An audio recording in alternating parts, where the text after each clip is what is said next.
안녕하세요, 논팽입니다. 지난 영상에서는 다 못 쓴 연차 수당으로 받아갈 수 있다고 말씀을 드렸습니다. 그런데 우리 회사는 연차 수당을 안 준대요. 그 논팽이 자식이 사기친 거 아니야? 라고 말씀을 하실 수도 있습니다. 이번 영상 왜 우리 회사가 연차 수당을 주지 않는지 그 이유를 알려드릴 테니까 집중해서 끝까지 봐주시기 바랍니다. 자, 그럼 시작합니다. 연차 사용 촉진 제도를 실시하면은 여러분이 쓰지 않은 연차에 대해서 수당으로 주지 않을 수 있습니다. 연차 사용 촉진 제도가 무엇이냐? 1월 1일부터 12월 31일까지를 연차 사용 기간으로 하는 회사를 예로 들어 가지고 설명을 드리면은 7월 1일부터 7월 10일 사이에 회사는 직원들에게 잔여 연차가 며칠인지 종이 또는 전자결제 시스템을 통해 가지고 통보를 합니다. 그러면 여러분들이 연차를 언제 쓸 것인지 사용계획서를 회사에 제출을 합니다. 그 사용계획서에 따라 가지고 연차를 쓰면은 문제가 없어요. 그런데 뭐 일도 바쁘고 해가지고 줄줄이 다 틀어지고 여전히 연차가 며칠이 남았다. 그러면은 회사가 10월 31일 전까지 여러분들한테 논팽이씨 연차가 아직도 7일이나 남아있네요. 12월 마지막 주에 다 몰아서 쓰세요 라고 종이 또는 전자결제 시스템을 통보를 하게 되면은 회사가 지정한 기간에 연차를 쓰시면 됩니다. 이 제도는 연차를 쓸 수 있는데도 불구하고 일부러 안 쓰는 경우를 방지하기 위한 것이기 때문에 여러분들이 제출한 연차 사용 계획서나 회사가 지정한 날에 연차를 반드시 쓰면 되는 거죠. 우리 회사가 연차 사용 촉진 제도를 하고 있다. 그러면은 미리미리 계획을 하거나 아니면 회사가 쓰라고 할 때 연차를 모두 쓰는 게 좋다는 점 꼭 기억하시기 바랍니다. 우리 회사는 공휴일 쉬는 거 연차로 쉬는 거야 라고 하는 회사들이 있습니다. 아니 이게 무슨 소리지? 왜 공휴일에 쉬는 거를 연차로 써야 하는 것일까? 라고 궁금증이 생기실 수가 있어요. 그런데 이 공휴일이라는 거는 관공서의 휴일에 관한 규정에 정해져 있습니다. 공공기관이 쉬는 날인 거죠. 정부, 지자체. 그런데 이 공휴일에 민간 회사가 반드시 쉬어야 한다는 것은 아직까지는 아닙니다. 아니 중소기업들도 쉬어야 될 것 같아요. 거래처들도 문도 닫아서 영업도 안 하고 직원들 나오라고 하니까 싫다 그래. 그러니까 쉬어야 될 것 같은데 어떻게 쉬지? 하니까 직원들 연차를 조금 써서 같이 쉬자 라고 하는 거고요. 법에도 이런 제도가 합법적으로 쓸 수 있도록 되어 있습니다. 연차 대체 제도라는 게 있습니다. 회사에서 근로자 대표와 합의하면은 공휴일에 연차를 사용해서 쉬는 것을 인정을 해주는 제도인 거죠. 그래서 상당수의 중소기업들이 이 제도를 활용을 해서 공휴일에 쉬고 있습니다.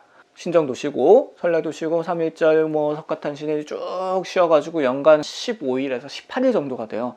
그러면은 공휴일에 다 쉬기만 해도 1년의 연차는 거의 다 사라지는 겁니다. 그것뿐만 아니고 여름휴가, 창립기념일, 정기휴일 그런 날들도 이 제도를 이용하면은 다 연차로 소진을 시킬 수가 있게 되는 거죠.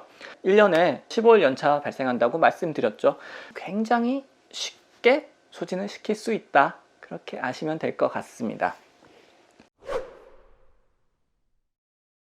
타이틀 바뀐 거 눈치채셨나요? 1, 2챕터는 합법적이라는 말이 붙어 있었는데 이번 챕터부터는 그 합법적이라는 말이 빠졌어요. 좀 쿨인 거죠. 냄새가 나. 잘 보세요. 여러분들 급여 명세서 한번 보세요.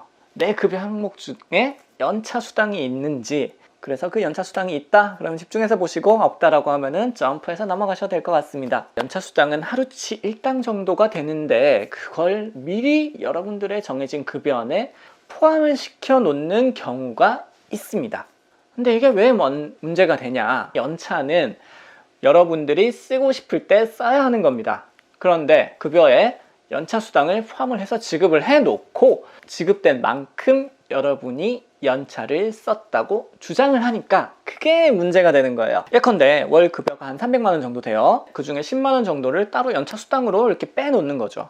1월부터 12월까지 근무를 하고 12월이 됐습니다. 그래서 이제 연차를 쓰려고 많지도 않아요. 7일을 쓰겠다고 했는데 한 달에 하루치 해가지고 11일이 나갔어. 연차가 발생하는 게 15일이니까 15일 중에서 11일 빼면은 4일밖에 못 써. 그러니까 너 휴가 알아서 가 라고 하면은 보세요. 여러분들이 쓰고 싶을 때 연차 쓰지도 못하고 그 사용할 수 있는 기회가 날아가 버린 거죠. 뭔가 문제가 많잖아요. 그래서 이런 경우에는 그 연차는 불법적인 방법으로 소진이 된 거다라고 노동부에서도 이제 인정을 하고 있어요. 그래서 이렇게 소진된 연차에 대해서는 다시 돌려받을 가능성이 있다라고 생각을 하시면 될 것 같고, 구체적인 방법은 다음 영상에서 알려드리도록 하겠습니다. 뭐 요즘에는 좀 굉장히 보기 드물어요. 우리 회사 연차 없어. 그냥 내 회사니까 연차 없어. 알바라서 연차 없어. 계약직은 연차 없는 거예요 원래. 외국인들 연차 안 줘. 갖은 이유를 드세요. 제가 첫 번째 영상에 말씀드렸던 5인 이상 사업장에서 주에 15시간 이상 일하기만 하면은 연차는 무조건 발생을 합니다. 제 다음 영상을 통해서 연차 수당을 어떻게 돌려받을 수 있는지 확인을 하시면은 좋을 것 같습니다.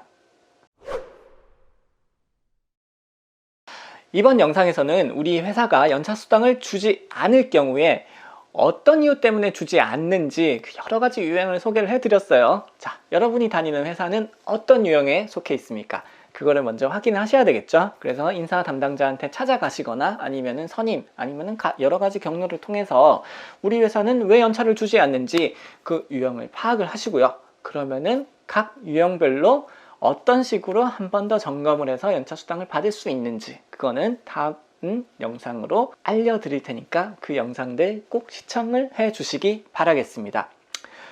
네, 오늘 영상은 여기까지고요. 오늘 영상이 조금이라도 도움이 되었거나 유용했다 라고 생각을 하시면은 구독, 좋아요 잊지 말고 눌러주시기 바라겠습니다. 궁금하신 사항은 뭐 댓글 통해서 남겨주셔도 되고요. 논팽이 컨시어지 통해서 질문을 해주셔도 될 것 같습니다. 그러면 오늘 영상 여기까지 마무리하도록 하겠고요. 오늘도 논팽이였습니다. 감사합니다.